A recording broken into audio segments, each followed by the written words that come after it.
प्रश्न है किस एक आदत का त्याग करो तो सभी गुण अपने आप ही आ जाएंगे।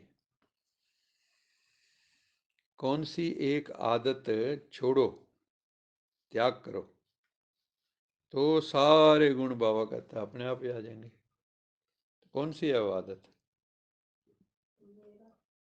हम्म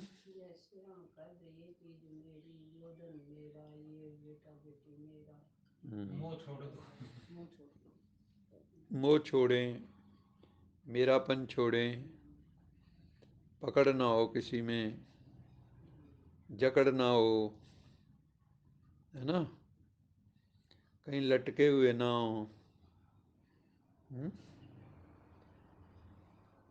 इन सारों को मिला के क्या कहेंगे?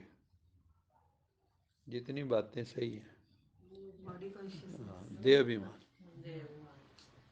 सबसे बड़ा, मतलब हम जो अपने साथ सारा दिन धोखा करते हैं, ये सबसे बड़ा धोखा यही है, हम हैं कुछ समझते कुछ। जैसे ड्राइवर अपने को कार समझने लग जाए, रिक्शा चलाने वाला अपने को रिक्शा समझने लग जाए, तो हम कहेंगे पागल हो गया, यही कहेंगे ना। वो कहे, मैं उससे पूछो भी तुम कौन हो, तो कार का नंबर बता दे, तो कहेंगे देखो देखो। अब बाबा हमें पूछते तुम कौन हो, हमने कहा हम आत्मा है, लेकिन हम अपने शरीर का नाम बता देते हैं। लोगों को भी इंट्रोडक्शन क्या देते हैं?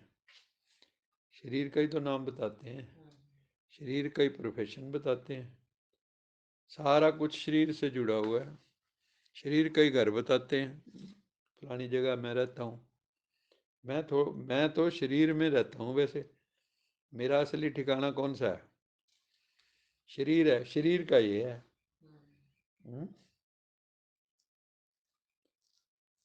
तो ये है, लेकिन सारा दिन आदमी को ये कार याद नहीं आती, है ना। और जब ये कार याद नहीं होगा, आएगी, तो समझो हम बेकार हैं। हम कार के ड्राइवर हैं, मोटर के ड्राइवर हैं, रथ के रथवान हैं, सारथी हैं। तो बाबा कहता है ये जो तुम्हें बीमारी पड़ी है ना देहाभिमान की, आधा कल्प से, द्वापर कलयुग से, ये जो आदत है तुम्हारी पक्की हो गई है, ये जो सारा दिन समझते हो मैं फलाना हूँ, मैं फलाना, मैं फलाना है। हाँ, जड़ और चेतन में गांठ पड़ गई है, जो उस गांठ को खोलना है ना।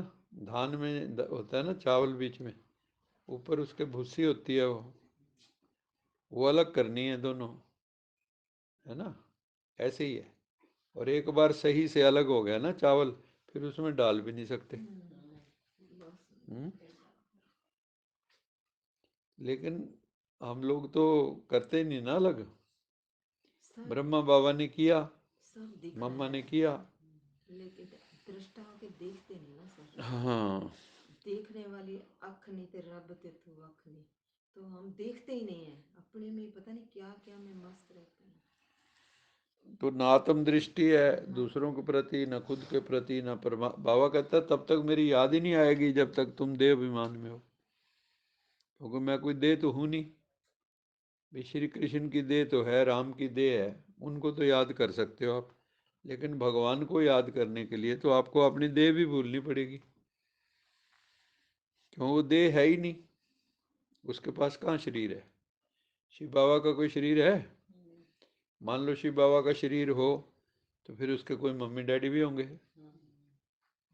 और मम्मी डैडी होंगे तो वो बड़े ठहरे। मम्मी डैडी बड़े या बच्चा बड़ा? क्रिएटर बड़ा है, क्रिएशन बड़ी, रचता बड़ा है, रचना बड़ी। तो इसलिए भगवान का कोई माँ बाप नहीं, भगवान किसी स्कूल में नहीं पढ़ा, भगवान के पास कोई डिग्री नहीं, और फिर भी सारे उसको याद करते हैं, कहते हैं ज्ञान का सागर है ना कमाल। Ocean of knowledge, ocean of love, प्रेम का सागर, आनंद का सागर, सुख का सागर, शांति का सागर, ज्ञान का सागर, सर्वशक्तियों का सागर, पवित्रता का सागर, अथाह है हर चीज उसमें। इसलिए जो माउंट आबू जाते थे बाबा के टाइम में, वो घर कोई विरला ही लौटता था।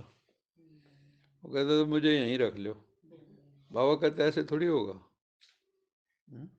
ब्रह्मा बाबा कहते। और कई अपना अनुभव सुनाते हैं ना कि बाबा के पास जाके बैठते, जगदीश भाई का ही है, कहता है कि बैठे बैठे अपने ऐसे लगता था बाबा मुझे बुला रहे। कहता है अभी मैं यहाँ बैठा हूँ, अभी देखूँ बाबा की गोद में बैठा, कैसे कब कैसे वहाँ पहुँच गए, किसने खींच लिया। तो भगवान के प्यार में इतनी आकर्षण है, ज्ञान में इतनी आकर्षण है, आनंद में इतनी आकर्षण है कि रूहें खिंची चली जाती हैं। ऐसे ही है जैसे प्यासे को, जैसे सूरज की, क्या है वो, सूरज की गर्मी से जलते हुए तन को मिल जाए तरवर की छाया, ऐसा ही सुख मेरे मन को मिला है मैं जब से शरण तेरी आया मेरे बाबा।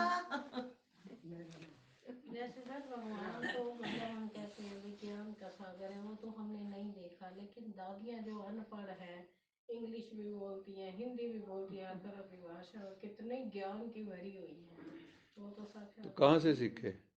एक माता थी ना, तो वो कहती थी बाबा मेरे को तो आती नहीं भाषा। तो बाबा ने कहा मैं तेरे को सिखाऊंगा, ऐसा समझे। तो उसको बाबा ने ध्यान में आके ही सिखा दी। कईयों को बाबा ने खुद कोर्स करा दिया ध्यान में, मुरली पढ़नी सिखा दी, अनपढ़ों को भी पढ़ना सिखा दिया। तभी कहते हैं ना उसकी कृपा हो जाए तो लंगड़े पहाड़ पे चढ़ जाते हैं। क्यों हमारी दादी दीदियाँ तो बाहर हैं? तो आश्रम में बहने रहती हैं, हाँ, कोई ज्यादा पढ़ी लिखी नहीं है, गांव की रहने वाली, और आप देखो उनकी रहनी बहनी कैसी रॉयल बना दिया। वो बताते ना विशन देवी कहा करती थी भी, मैं वहाँ गई ना जब सोनीपत, तो अब बाबा की मुरली के कई इंग्लिश के शब्द आते हैं, तो हम लोगों को तो रूटीन सा हो जाता है ना, चाहे वो पढ़े लिखे हो चाहे ना पढ़े लिखे। तो कहते वो मुझे कहते हैं आप ना हिंदी में बोलो, आप इंग्लिश बहुत बोलती और जबकि वो कभी स्कूल भी नहीं गई, हो। एक बार भी खाका स्कूल भी नहीं नहीं गई, आता। ऐसा नहीं। तो बाबा ने तो कई शुरू, हाँ विशन विशन देवी, तो ऐसे बाबा ने बहुत कमाल किए। जैसे किसी के बच्चे के सामने कोई मान लो इंग्लिश वाला आ गया, तो बाबा ने इंग्लिश बोल दी उसके अंदर प्रवेश करके। ऐसे ऐसे केस भी शुरू शुरू में दादियों के द्वारा हुए। वो खुद भी हैरान होती थी भी मेरे को तो पता ही नहीं कोई भाषा का, है ना।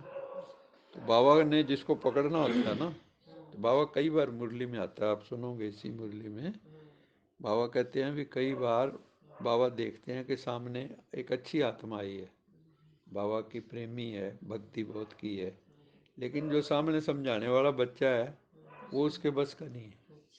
तो बाबा खुद प्रवेश करते हैं और उसको समझा के जाते हैं, और वो सोचता है मैंने आज कितना बढ़िया समझाया। हम्म? तो बाबा ने ऐसे खेल पहले बहुत ज़्यादा किए। दिव्य दृष्टि का पाठ तो हमने देखा है, आप लोगों ने तो कुछ नहीं देखा उसमें से। रास लीला हमने देखी कैसे होती थी, कैसे आंखें बंद में भी। असली नृत्य तो वो हैं जो सतयुग में होंगे, रास लीला जिसको कहते, उसमें कहीं देह अभिमान झलकता ही नहीं है, पूरा दिव्य होता है, चेहरे के ऊपर इतनी रूहानियत होगी, ये इस संसार का लगता ही नहीं वो बंदा उस वक्त। हम्म?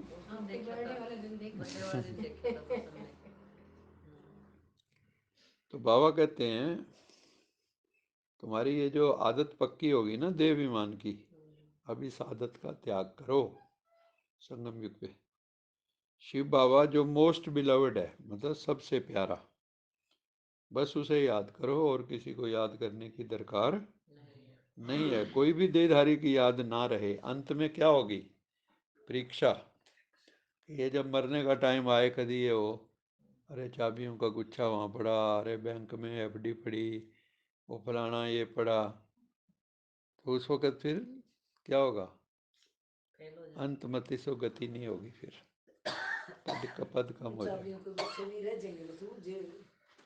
बाबा कहता माम एकम, मेरे अलावा किसी की याद ना आवे, वो होगा लंबे काल का, दीर्घ काल का अगर अभ्यास होगा, लंबे समय से प्रैक्टिस होगी। ये नहीं कि एकदम ही जब भूचाल आएगा तो कहेंगे भाई मेरा योग नहीं लग रहा, अब तो योग कैसे लग जाएगा, उस वक्त तो हल नहीं दिखेगा। डब्बे की बात एक बार बताई नहीं थी, एक माँ का मरने की पड़ी थी हाँ, और उसके सांस ही नहीं छूटा, वो मैंने करवाया था एक। और वो ताली टंग रही शामी, कहने लगे तना कुछ थी या इच्छा है कहीं की, ताली करने हाथ करे भैया ताली मेरी, बस वो छाती पे रखी ओम शांति। और गेल ले सांस। तो चाबी लेके गई वो ऊपर।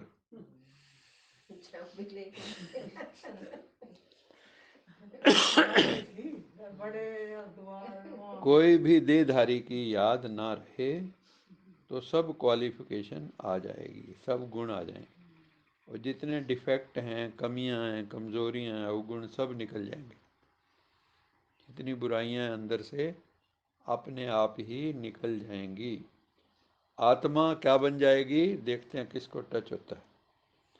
आत्मा बन जाएगी, क्या बन जाएगी?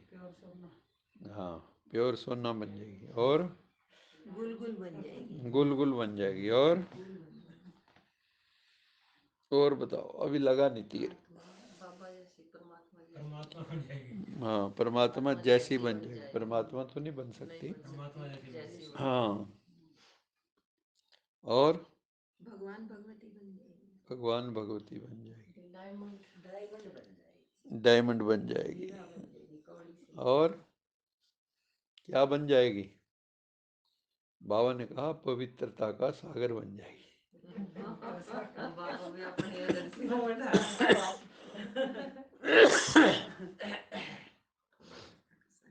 और फिर क्या होगा? सारी कमियां निकल गई, कमजोरियां निकल गई, गुण आ गए, पवित्रता आ गई। फिर बाबा कहता है खुशी का पारा चढ़ जाएगा। बिल्कुल खुशी चढ़ती है। जैसे मीटर उसमें चलता है, थर्मामीटर पारा ऐसे। पारा तो 5-4 दिन में उठा उठा काम उठी चढ़ जा, हाँ, पैर नहीं टिकता धरती पर पग गिर गया। सही बात है। तो खुशी का पारा चढ़ जाएगा और सब गुण स्वतः आ जाएंगे, फिर मस्ती में रहोगे आप। अच्छा मीठे मीठे सिक लदे बच्चों प्रति मात पिता बाप दादा का याद प्यार। गुड मॉर्निंग रूहानी बाप की रूहानी बच्चों को नमस्ते। हम रूहानी बच्चों की रूहानी मात पिता बाप दादा को याद प्यार। गुड मॉर्निंग, गुड नाइट और नमस्ते। सदा रहो हंसते, कहीं नहीं बसते, बन जाओ फरिश्ते, बांध लो अपने बसते, चलो प्रभु के रस्ते। वाहिगुरु जी का खालसा, वाहिगुरु जी की फतेह। बोल साचे दरबार की जय। लोका समस्ता सुखिनो भवन्तु, लोका समस्ता सुखिनो भवन्तु, लोका समस्ता सुखिनो भवन्तु। ओम